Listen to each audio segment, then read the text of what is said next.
Welcome, everyone, and thank you for joining us for today's webinar, Cutting Through the Haze, Keys to a Successful Cloud Strategy. I'd like to start by introducing our speaker, Alvaro Prieto. He is the CIO and Senior VP of Managed Services for Auxis and leads our IT outsourcing and solutions practice. Alvaro works diligently to keep up to date with emerging technologies and is focused on implementing cost-effective services to assist clients with the adoption of the latest technology solutions. Just a reminder for all attendees, should you have any questions, please feel free to submit them in your webinar panel chat area, and we will address all questions at the conclusion of the webinar. And with that, I'll turn it over to our speaker, Alvaro Prieto. Alvaro? Thank you, Virginia, and many thanks to all of you for attending this webinar today.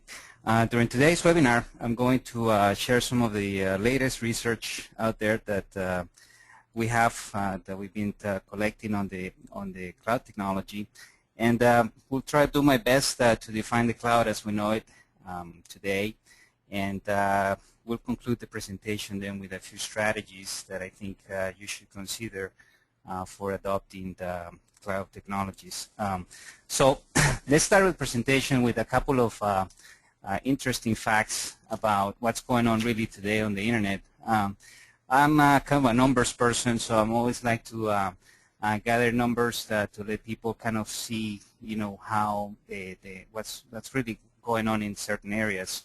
And just in the last minute alone, some of these figures are pretty mind-boggling. If you look at 20 million photo views and 3 million uploads in Flickr, for example, alone, and all of these different facts that you see here on this slide really are really powered by cloud technologies when you look into it. The research that we have that I'm going to share with you, it really clearly shows that the cloud is really a technology that is here to stay. And one of the things that I'm actually interested and I'm following quite a bit is in terms of how other different industries and technologies are actually being fueled by the cloud. And we'll talk about that as we go through the presentation. But one amazing fact that I have here at the bottom is about the amount of data that has been created alone over the last 2 years. I mean, if you think about anything that is data related, let's say in the last 40 or so years since we have some sort of digital technology, in 40 years, just the last couple of years, we have produced over 80% of that data. So the rapid adoption of technology as we know it today and the amount of data that is being generated is in many ways that information is being stored by many of the cloud service providers. And this is one of the things that from a cloud perspective has a great promise as the cost of storage is dropping pretty much rapidly today. So the research analyst, just this is information from Gartner, just they keep track of all the strategic technology areas year by year. And they have actually moved the cloud to be the #1. This was for last year, and I'm sure this year is going to be in the top 3. But as you see, the cloud is just moving up in the ranks and obviously is in everybody's radar screen. I'm sure that's one of the reasons that you're attending this webinar, and my hope is that at the end of the webinar you will have some good information that you can that you can use to perhaps start adopting a cloud technology for your own organizations. There's another report that I've been following quite a bit, or actually another research organization, and it's the McKinsey Global Institute. And I'm not sure if you have had a chance to actually look into the report that they just finished not so long ago. It's called Disruptive. It's a report on disruptive technologies. And I was just on a panel about 2 weeks ago talking about this specific topic on disruptive technologies. They have identified 12 technologies out of about 100 that they actually look into. And cloud technology is one of those 12. I'm going to show you just a few of the technologies that they have identified One is obviously mobile internet.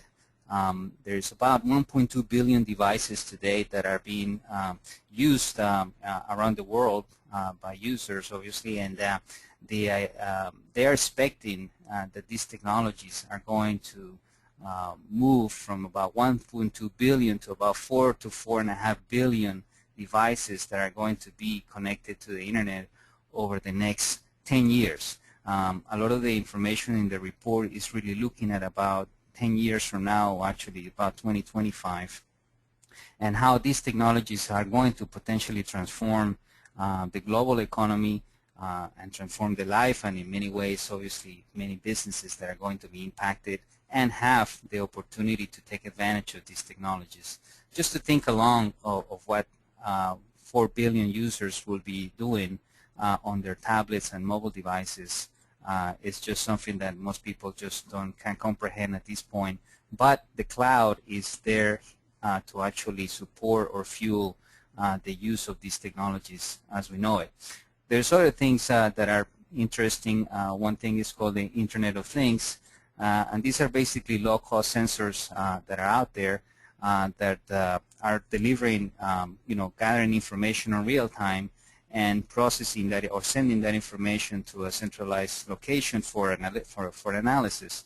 I was looking at, once again, at some of the numbers around the Internet of Things, and there's about, the estimates are there's about 6 billion sensors that are connected today to the Internet. And this specific area is one of the ones that caught my attention the most out of the study, because they're expecting to be about 1 trillion sensors that could potentially be connected to the Internet over the next 10 years. So just imagine alone what 1 trillion devices or sensors will be, delivering information, and that's where the cloud really will start really to come and play a major role to be able to look at that information and do any type of analysis. I'm sure you heard about the big data and some of those things that are happening in that space, and that's all about being able to process massive amount of information in a very fast and efficient way, and that is one of the promises that the cloud is delivering today. A couple of other things that are in the study, and I'm just gonna finish with these 5 that I have here.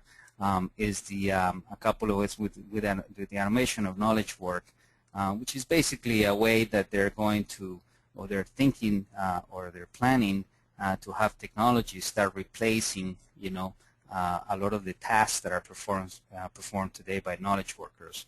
I mean, one basic key kind of example or simple example that is related to our topic today is the use of Siri. For example, most of you, I'm sure, have some sort of type of iPhone or some sort of Apple technology, I'm sure. But the thing is, for Siri, when you actually create or ask a question to Siri, Siri actually goes into the Apple cloud and actually process your request on the cloud and send the response back to your phone. That actual information is not performed on your phone. And that's one thing that, if you think about it, that is the kind of things that are happening where you're using these type of technologies, using cloud-based solutions to perform automation of the work. The other one that is actually applies a lot to the cloud is genomics. And this is, as you all know, there's the Human Genome Project that took about 13 years to develop at a cost of about $16 billion. Nowadays, with the amount of capacity and processing capabilities that are today in the cloud, you can actually decode somebody's DNA in less than an hour, and it costs less than $100. So, and this is information actually that I know it's in this is in this report, and what that means is that to process the DNA of someone, which is made out of about 3 billion pieces of information, that's billion of pieces of information, you require a lot of computing power. And so the promise here, or what the cloud is potentially going to do for this project, for this specific technology, is that you will be able to send your DNA information to a cloud provider, which sounds kind of scary today because of some of the privacy concerns that are out there. But we'll talk that in a few slides.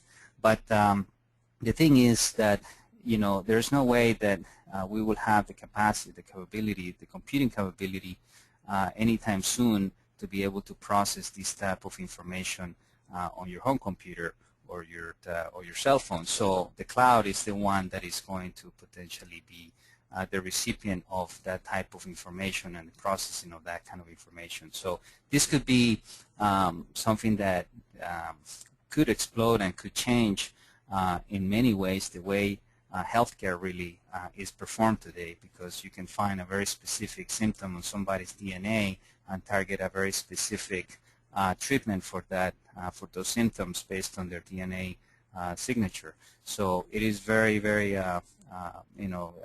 incredible to think that there will be, potentially billions of people trying to sequence their DNA on a daily basis, and the cloud is going to be right behind it.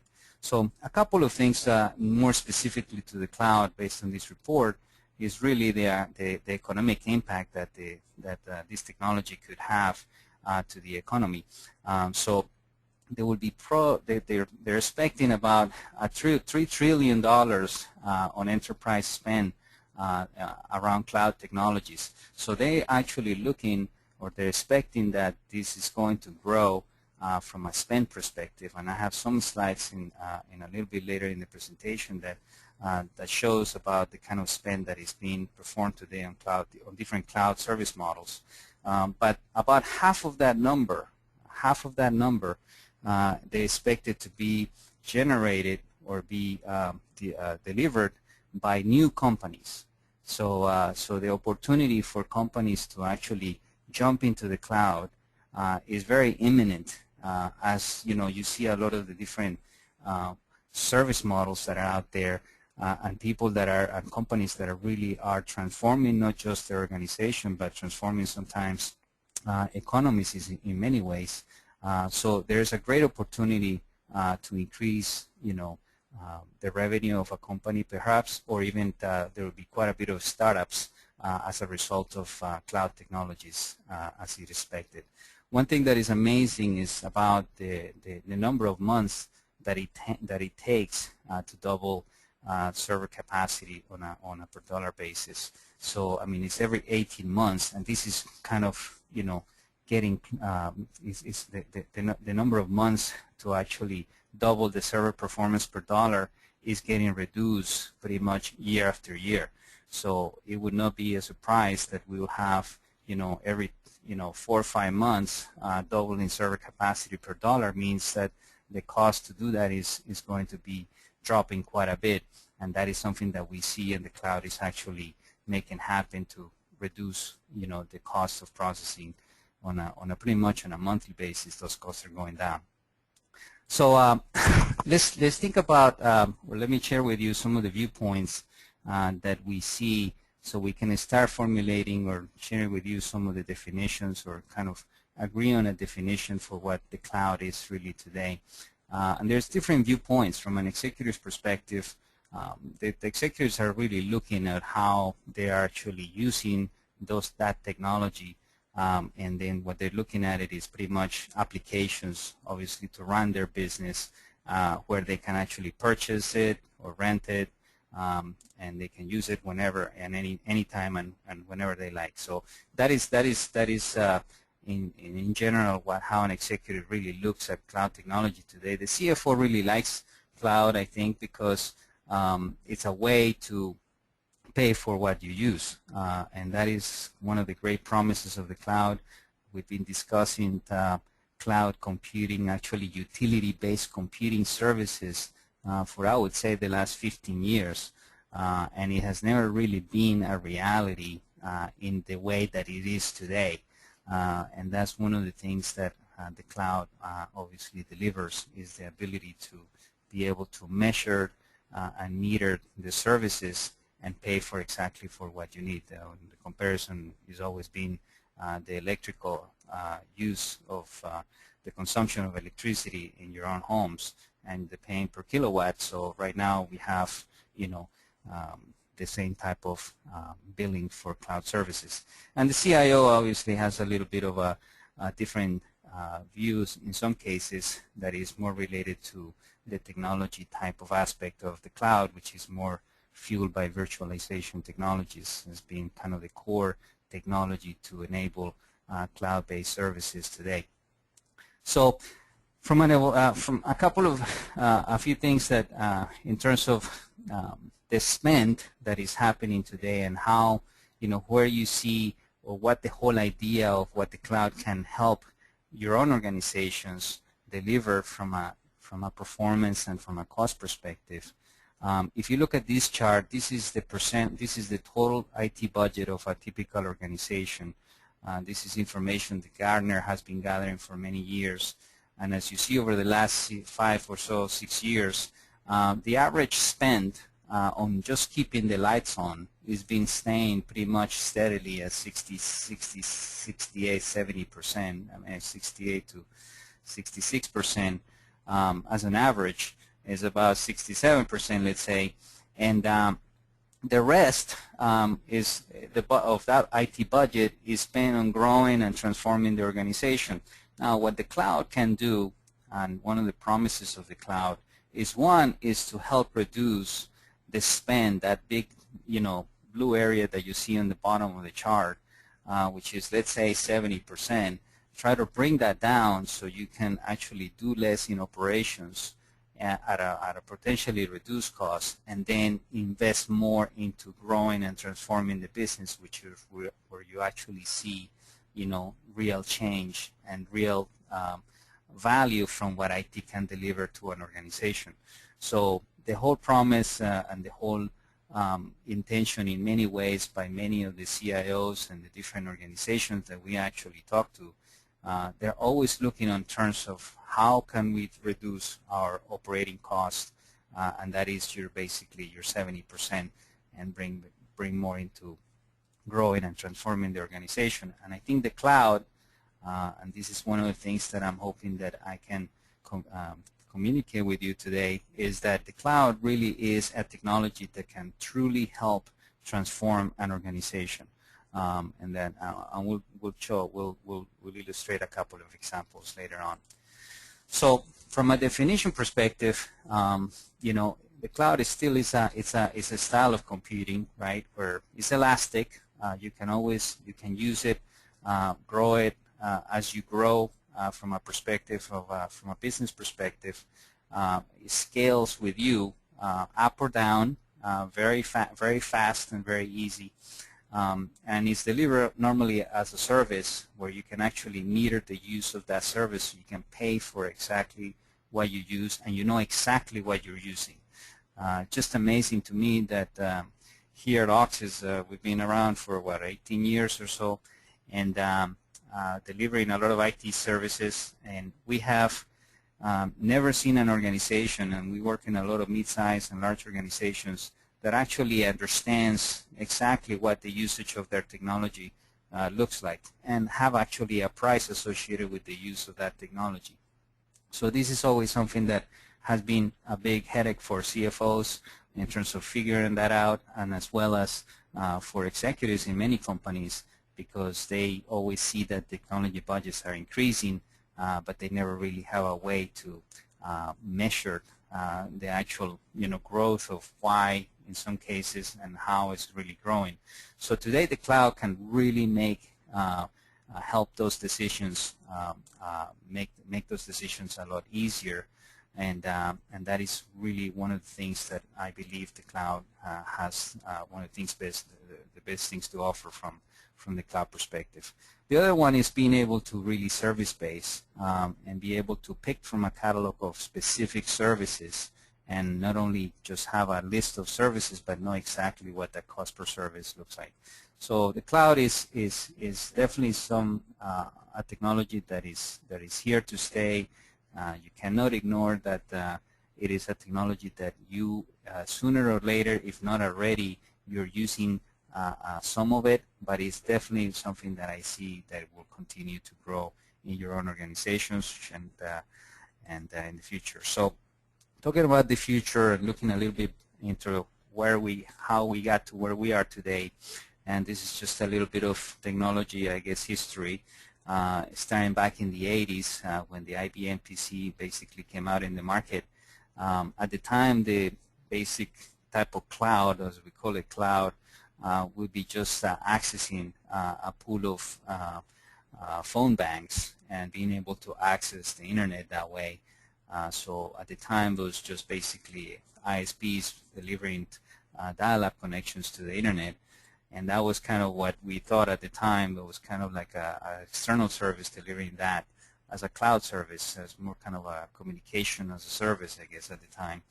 And then later in the 80s, the ISPs came up with their access points and colocation facilities, where they were aggregating a lot of the different networks into single locations, and that was naturally a great place to put servers and put the access to your own applications.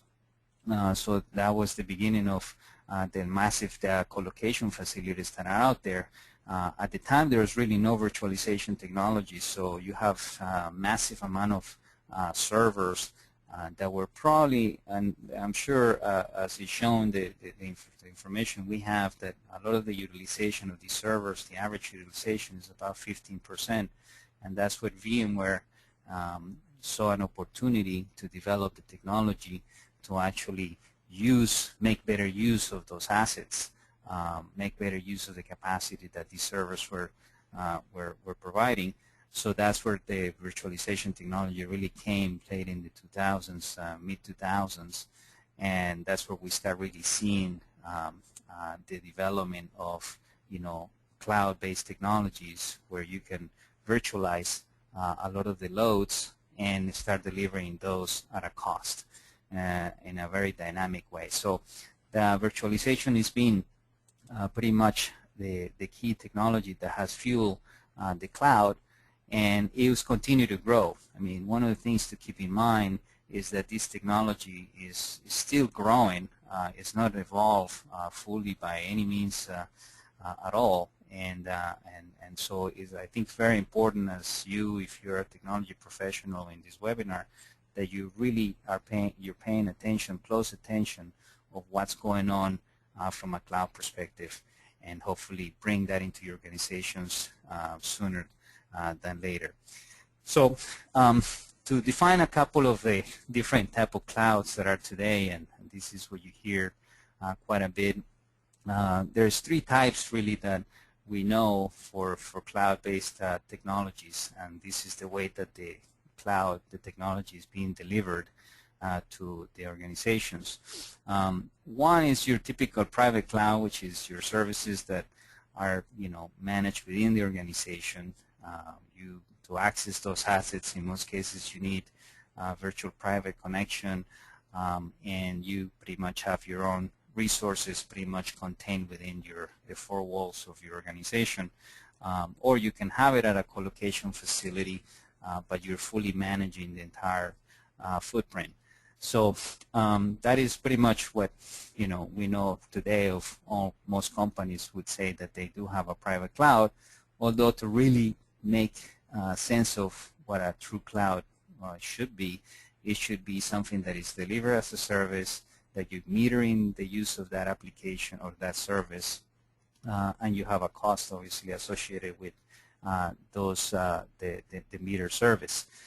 That is really the true definition of a cloud service. But and some more private organizations are doing that in the way of charging back or showing back the costs to the different departments in their own companies about what they're consuming from a technology perspective. Especially the larger type of organization. I'm talking, $5 billion, $10 billion, $10 billion in revenue organizations and above. They have been adopting, private cloud kind of methods to actually charge back the IT services that they deliver. But then you have your public clouds, which are truly services that are delivered via a browser. So you connect to an internet site, and then from there, obviously, you do all of the things you need to do. And we'll talk about the different models that are involved in public cloud services. And then there is one that has been coming up more over the last, I would say, 4 or 5 years, and it is the hybrid cloud. And probably some of you that already adopted cloud technology are in a hybrid cloud environment where you run your, for example, your mail could be running on one of your providers on the cloud, and you still have all your business application running on your data center. So that is kind of a hybrid solution. But the big promise of a hybrid cloud is really when you actually need to have a peak for processing power, for example, and you can offload your capacity to an external provider that is ready and willing and able, as they said, to process those requests for a very specific period of time at a very specific cost. So that is something that the hybrid cloud has a great promise, and it's actually a great way to start migrating into cloud-based solutions. I mean, especially for large organizations that have, thousands of assets and applications. In some cases, you cannot just make a move to the cloud. Although, I don't know if you're all aware, but the federal government, we do some work with the federal government in Washington, and the federal government has a mandate today that over the next 4 years, all of the federal government organizations have to run in some sort of cloud, whether it's a public cloud or a hybrid cloud, but they have to be in a cloud mode, and the mandate is 4 years. Here in Florida, it's the same thing. They have the same mandates for a lot of the different public for the agencies here in Florida. So the hybrid is a model that could be easily adapted, and we'll just talk about some of the different models that are out there for cloud services. So the service models that are available today are about 5 of those, starting with the one that is called IaaS, which is the infrastructure as a service, and this is where you actually run your computing power. You have your CPU, your storage, and your networking is delivered as a service by a third party. So these are the typical services you see from Amazon, for example. It's been in the market in that industry in that space for a long time, and in actually other different layers here on this model, Terramark and Rackspace, and this is where you actually rehost your servers, you move them, and they actually run the infrastructure for you. You can install your applications on top of this infrastructure, but in most ways, the entire infrastructure is owned by the third party. And then you have your application infrastructure services, which is more your platform as a service, and these are basically solutions for example, from Microsoft and for Salesforce.com and Google, where you actually have your developers develop your enterprise applications using a platform that they deliver. So on the Azure side, which is the Microsoft Azure, is where you actually have all your Visual Studio tools and your SQL Server tools, as well as platform services where you can run CPU processing power. If you need processing power from Azure, they can deliver that. So they are doing system infrastructure services as well as application infrastructure services, and then you can then develop your applications on the cloud, not necessarily being cloud as a service, but you are running and delivering your solutions on an external platform. And then you have your one of the biggest one is software as a service, and that is pretty much where you have a lot of different applications running on a cloud in a multi-tenancy type of environment. It means that a single solution can host thousands, if not millions, of users on those platforms and can scale accordingly. So this is one of the areas where a lot of the different ISVs or independent software vendors today are really trying to get their software ready for the cloud. So there's a tremendous amount of investment that is being made today by a lot of the ISVs to migrate their applications to the cloud. I'm sure you all are aware of your own applications, and you can see that most of your vendors are probably approaching you by now talking about their cloud service offering, which could be attractive, but obviously has a lot of caveats that need to be looked into especially if you're converting a fixed type of expense that you have that is being depreciated to more of a variable cost, which from a financial perspective is it could be a good thing, especially if you expense those type of services. So financially it could be a benefit to your organization, but these are the kind of things that you got to look into a lot of detail. But there's, like I said, thousands of applications today that are available as a service, and there will be a lot more coming up. So as I said, most ISVs are really in the race to bring their applications to the cloud. So there's a couple of other ones that were not really once again in the radar screen just let's say 5-6 years ago, and these are two different type of that is composed of two different layers. One is delivering information as a service to your organization, where you broker the actual data from a third party that can deliver specific information to you. For example, on the financial industry, Factiva is a very well-known solution. It's a Dow Jones company that sells financial information to any kind of organization looking for that kind of data, and that they rely on that data. For example, for exchanges, for the currency exchanges, they keep that information, and it's used by ERP solutions that could be in-house or it could be on the cloud that can pull that information could be on a minute-by-minute basis, and then perform their currency conversion calculations if they're in that kind of industry. And then, but the interesting one, that's one, and then the other one is more on the business process side. And this is kind of an interesting layer where I think there's a huge potential for companies to really look into, because what business process services do is enable basically workflow automation to companies. So you can actually use software, right, a specific software, in this case, for example, Expensify, which runs all your expense reports on the cloud, but it can create lots of different workflows and very specific configurations for your own organizations. So that is something that in the past, especially for mid-sized companies to adopt some sort of automation technology, it could be something that would be very expensive in some cases. And that's where you move from basically what I call a two-tier solution to the highest enterprise solutions like the ERP software from SAP or Oracle. Those type of applications, as we know, are very expensive. Right now, you can have the same type of capabilities in most cases that the Oracle can deliver at a fraction of the cost that it used to be, about 10 years ago. So these solutions really are enabling business processes and automating those processes, and then you can then really start looking into how much your transaction cost perhaps looks like from a meter service and charge per transaction in some cases.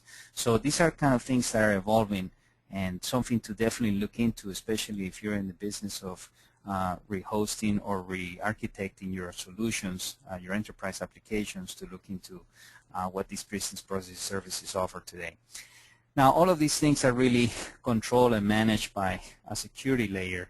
All of them require management, of course, from your internal IT, and sometimes, because the vendors, in some ways, they're just supporting their solution to be up and running, but you still have to manage, the number of users that you have in there, the cost, obviously, and in some ways, stay on top of what kind of security changes or security vulnerabilities you may have with the applications that you're hosting on the cloud. Now, since we have already pretty much these 5 layers that are available today from a cloud perspective, there's a new group that is coming up. It's called your cloud service brokers. And the cloud service brokers, what they're doing is basically getting very smart about how to integrate all of these different layers and deliver a specific solution to your organization. So as a starting point, if you're getting just starting with the cloud, you should always be looking for these type of cloud service brokers where they're delivering, what they're doing is delivering marketplaces. And these marketplaces are basically one single location where you can actually purchase and use many different applications. You can have, for example, you can buy storage, you can buy CPU, processing needs. If you have information needs, you may have them all in a single location. So if you're familiar with Expedia in the travel industry, it would be like the Expedia for computing. And I know personally some companies that actually are building these exchanges today, where you can then say you need 300 cores and X amount of memory and X amount of storage. You send it to the exchange and you get 4 bits from 3 different providers, and you select the best bit, and the provisioning happens automatically, and within less than an hour you will have those environments ready to go.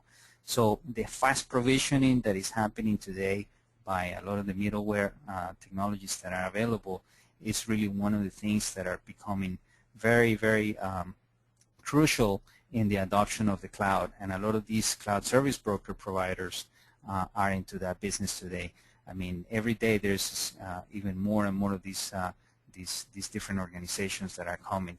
I mean, I'll invite you to look at this on your own by going, for example, if you go to App Direct, you will see what I'm talking about in a very real way, where you have hundreds of applications available to you, and you can actually build an entire solution with these type of services.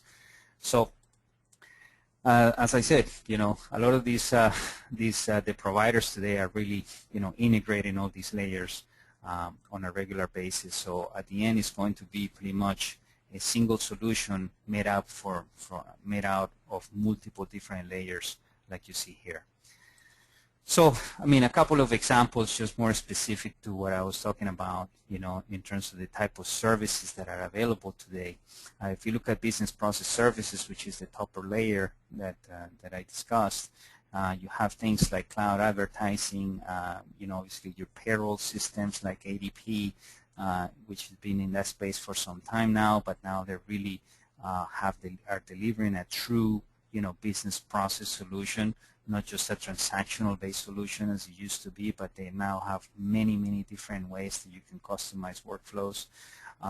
Obviously, cloud payments is a big thing that is delivered as a business process, and many different applications. But pretty much, I would say, and I don't have the exact number or the actual percentage, but I would say that in my opinion, 70% or so of most software solutions today have some sort of cloud service offering. So, it's definitely something that you should always consider when, if you want to bring your applications in-house, you definitely need to do your homework to look into what is available on the cloud today and how you can leverage that in the best way. So, if you look into, where the actual spend for new IT really is going to be, you can see that a lot of the spend is really happening or is doubling pretty much over the next 12 months, pretty much across all the different industry segments. I mean, starting from the 500 and above. I mean, I'm using Gartner information, but I'm sure if you look, on organizations that have less than 500, users, you will be able to see that in the small business space, there's a huge opportunity for cloud-based solutions. I mean, you can literally have today small business operations that are truly running 100% on the cloud. They have their financial system on the cloud. They can use their CRM system on the cloud. They can have their operational systems on the cloud for distribution and logistics. Obviously, they have your office productivity applications with Microsoft or Google Docs on the cloud, Google Office. So you have pretty much an entire footprint of solutions that you can deliver on the cloud today.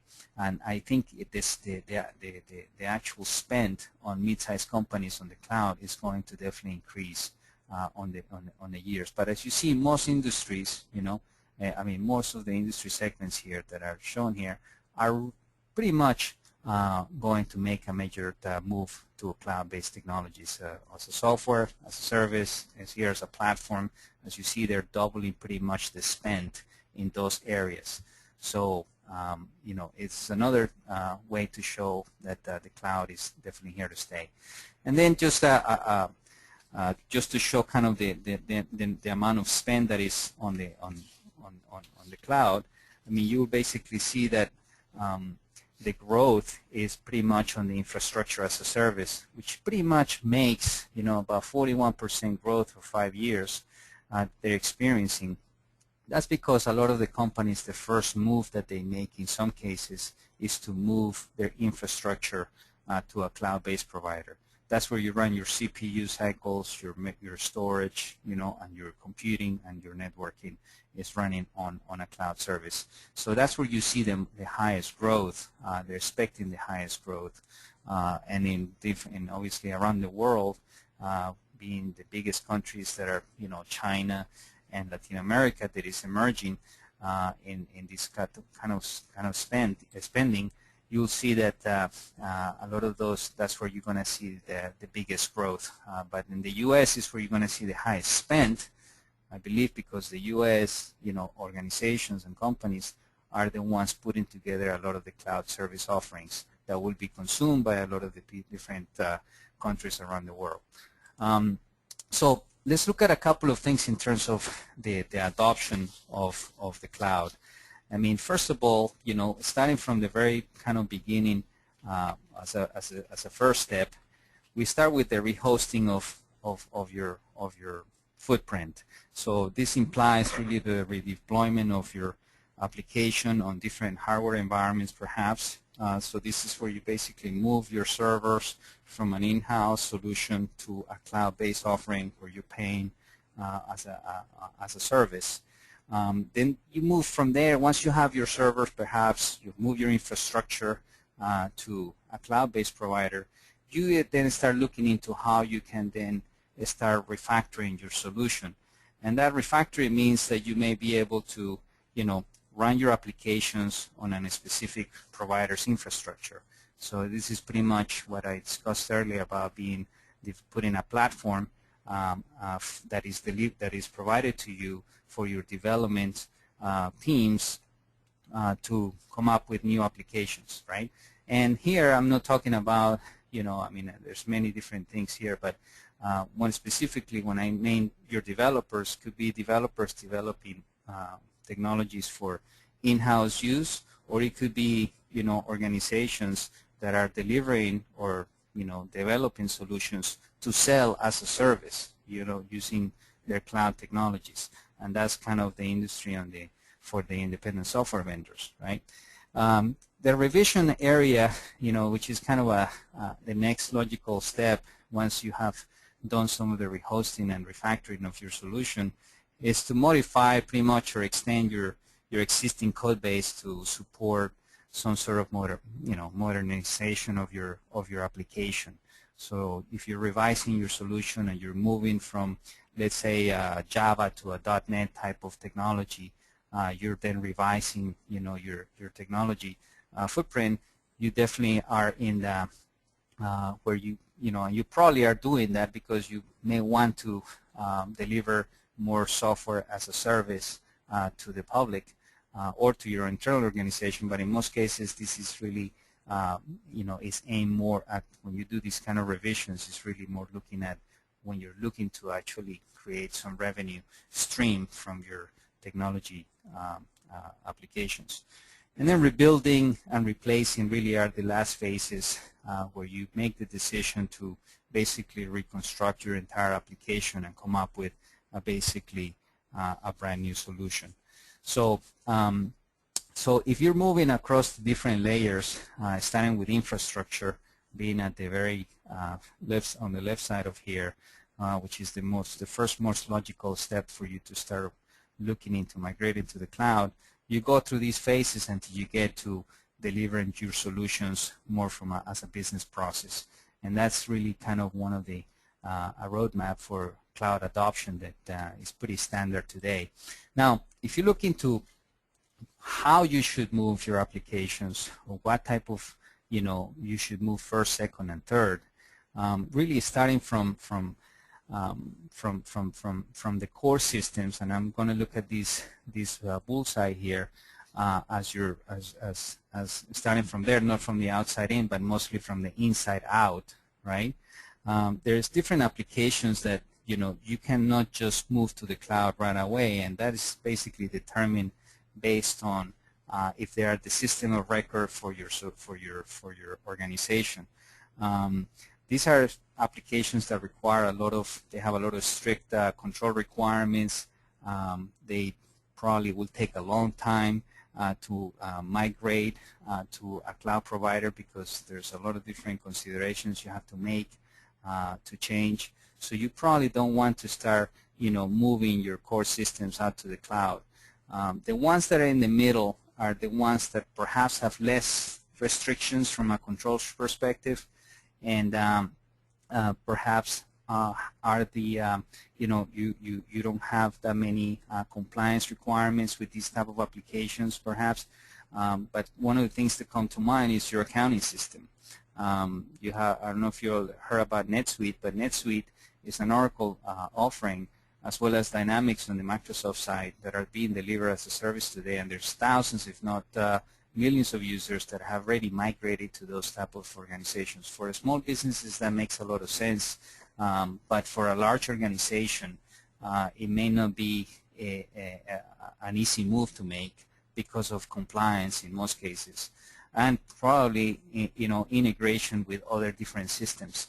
So that is something that the cloud in some ways is not 100% there, I would say, in terms of integrating systems like core systems or some transactional systems to other different systems via the cloud solution, the cloud technology. So you have to look at it in a obviously very detailed way. But the ones that are much easier to move to the cloud are really the ones that are kind of more commoditized or less differentiated, that you can move pretty much at the cloud almost immediately. I mean, one of the ones that comes to mind the most is email. And email, just I would say 8 years ago, the price per mailbox when Microsoft came up with their email as a service exchange, that price per mailbox was about $17 per mailbox with about 5 gigabytes of storage per user. Today, that cost is less than $5, and it delivers 25 gigabytes of storage. So that shows you that price per mailbox obviously is dropping very quickly, and as it is the rest of the different applications that are out there, is almost going to be inconceivable in the next, I would say, less than 5 years for any organization of any size to be running Exchange or email in-house, because the cost is going to be so insignificant when you look into what the cloud has to deliver. I mean, and these technologies are getting obviously very strong as they're supporting millions of more users. They're strengthening their security they have to. So they're going to have, these companies, much more hardened security than you can possibly have it yourself at a much lower cost.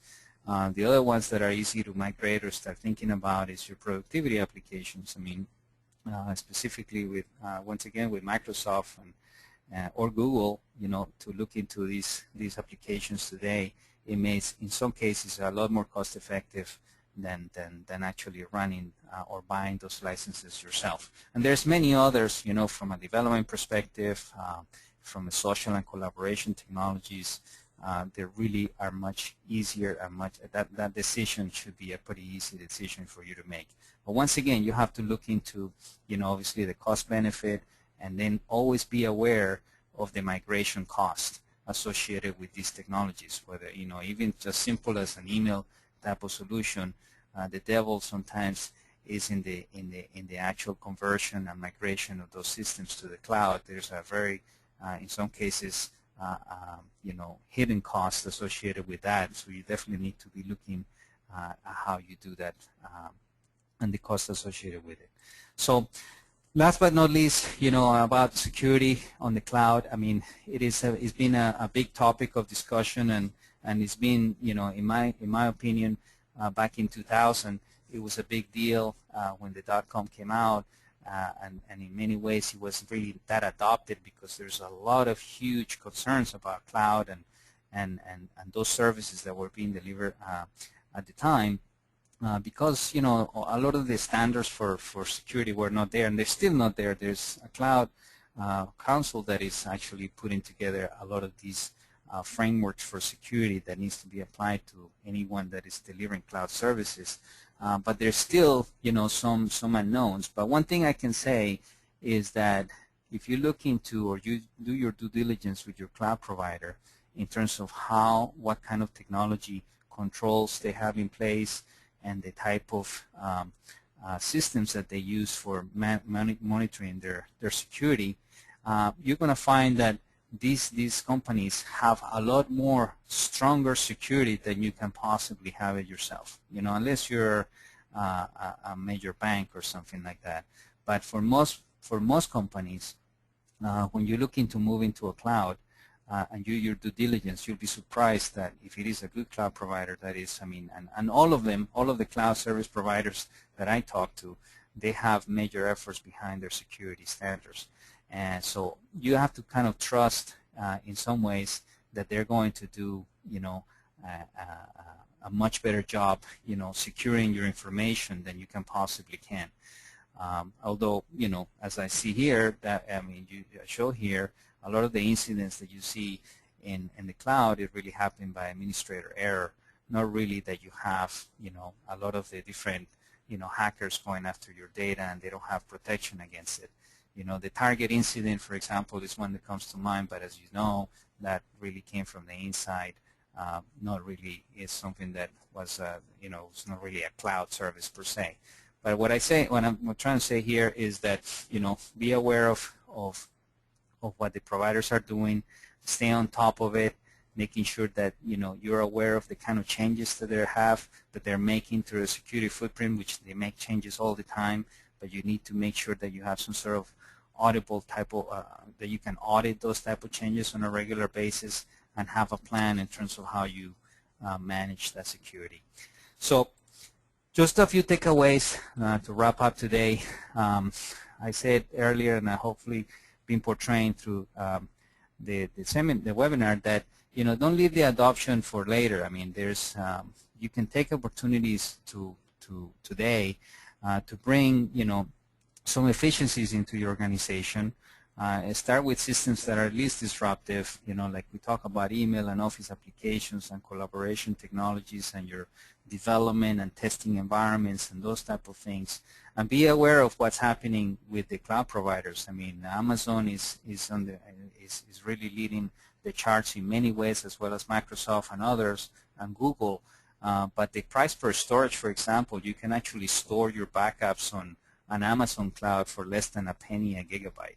So think about it. That's a penny a gigabyte. That's almost, you would not be able to do that with your internal system, especially if you have, some pretty expensive SANs. So you got to look into these type of things and try to bring, those conversations to your CFO, because at the end it would be a major, could be a financial improvement to your numbers and to the organization. So also think of ways that you can transform, with the cloud. There may be ways that you can leverage the technology that you have invested perhaps millions of dollars, right, to maybe deliver that as a service to other organizations. There's a big movement today of companies that are trying to generate profit with the technology investments that they've made over their years. So this is normally something that is being seen as something that is run only for internal purposes only. And there's opportunities to innovate and generate perhaps revenue out of those applications. If not, if you want to re-architect and then come up with more robust business processes or enrich information or using different services that provide you with a lot of information to make better decisions, by no means go ahead and look into these type of things and look into the marketplaces. Stay on top of marketplaces, because these folks are really aggregating a lot of the what's happening on the cloud, providers out there. And the cloud can help you change business processes. In the past, sometimes you bring enterprise applications or different applications or solutions into your organization, and if you do your job, well, you will be able to transform, the business with these technologies in some ways. So the business can adopt the technologies that are and the processes and the best practices in some ways that these technologies have, and the automation and workflows that these technologies offer to make your business more effective. So you can definitely use the cloud as a potential change engine for those type of initiatives. And then, mention the implementation costs, just to be aware about that, because the devil is sometimes in the details in here, and we're still kind of in the early stages of, using this technology. But so the cost may be a little higher. They could be higher when you're migrating, because the provider may not have figured out a real fast way to migrate you from an in-house or system to a cloud-based solution. So be aware of those implementation costs. And then finally, just look into your security and develop really a comprehensive plan. I mean, if you're migrating your resources to a cloud, now you have perhaps resources in-house that can focus in more value activities to the business. And one of them, if you have everything run externally, you definitely want to enhance your security in terms of how you do security. With perhaps the folks that were doing things that now are running on the cloud, you can move those folks to really be more your security folks and manage the security plans that are involved with the cloud service providers. So with that said, I wanted to wrap up the presentation today. I'm always available. I'm going to post my information here. If you're interested in reaching out to me, I have my email here. You can give me a call anytime. I'll be more than happy to answer any questions. So with that said, I'm going to transfer. I'm going to see there's some questions here. And so, Virginia, do we have any questions? Hi, yes, thank you very much, Alvaro. We do have a couple questions. The first one is, how do cloud technologies impact the delivery of IT services to our company's business units? Well, I believe that like the cloud, it has a great potential. First of all, with all the different examples that I've shown here in terms of delivering that as a service. So I think this is one of the greatest areas where IT folks can deliver, in a more metered way, the services that they provide to their own organizations. I'm sure they're going to make good friends with the CFO, which in most cases the CFO is running IT. So being able to help the CFO selling services and charge for those services to the organization and see how they're being consumed is a great way to use the cloud for any organization today. So do we have any questions? Yes, we also have what role do cloud services play into our company's disaster recovery plan? What role does the cloud? Okay. Well, I mentioned also things like from the Amazon, for example, service. You see that there's a lot of companies that are delivering now backup services to companies. In the past, and most of us are known, we've moved from tape. Hopefully you've moved from tape to backup to tape to backup to disk. So the backup to disk is a fairly expensive service or proposition for most companies, as the cost of storage, to have it internally, it could be a high number. So right now you are able to back up your servers directly to a cloud provider and help you, and they are responsible for making sure that those backups are available at all times at a fraction of the cost of what it used to be. Like I mentioned earlier, Amazon is delivering backup services or storage services, not backup services, but storage services at 1 penny a gigabyte. So, so that gives you an idea in terms of how the cloud can really help in delivering a much better disaster recovery plan for your organizations. It's on mute. Which one should we do? All right. Anything else? Any other questions? No? Yes, Okay. Alvaro, we do have So one last question. Would a company All right. need consultants? Consultants. Well, I'm in the consulting business, so my answer would be yes. but yeah, well, I mean, like I mentioned, you want to be looking into the cloud service brokers. The service brokers companies have already solutions that are readily available for you to look into.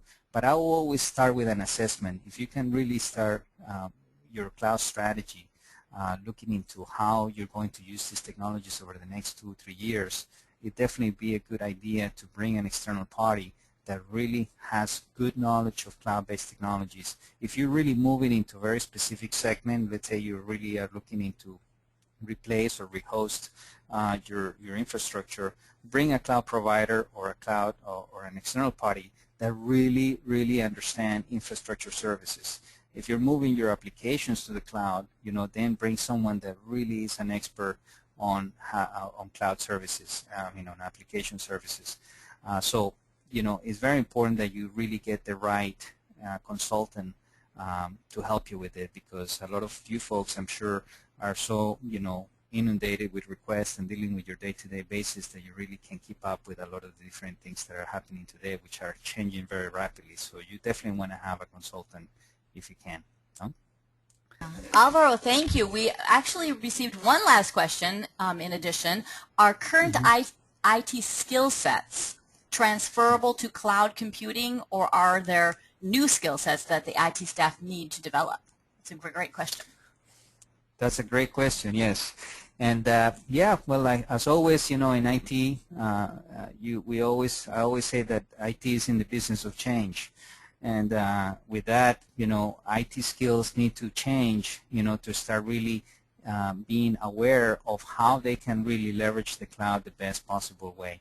So if you have an engineer that, let's say, is an expert on, I don't know, on maintaining and running servers, well, when you move to the cloud, your servers, you may not need that anymore. That skill really becomes obsolete. But then there's a great opportunity for the same person to really know or be able to work on managing that cloud service provider. So IT folks have a great opportunity to become first moving to a management type of layer, be able to start having more discussions about the cost of the usage of what they have on the cloud, and perhaps be more aware of the kind of security that they need to manage, and the relationships between the different cloud service providers. So yes, the answer is I believe that IT folk, need to improve their skills around cloud-based technologies and how they can, play more of a role of a manager in that case. Thank you very much, Alvaro, and also thank you to all of our attendees for joining us today. The replay link will be available, and a copy of the presentation will be sent to all attendees shortly. So enjoy the rest of your day, and thank you for attending. Thank you very much, everyone. Have a great day.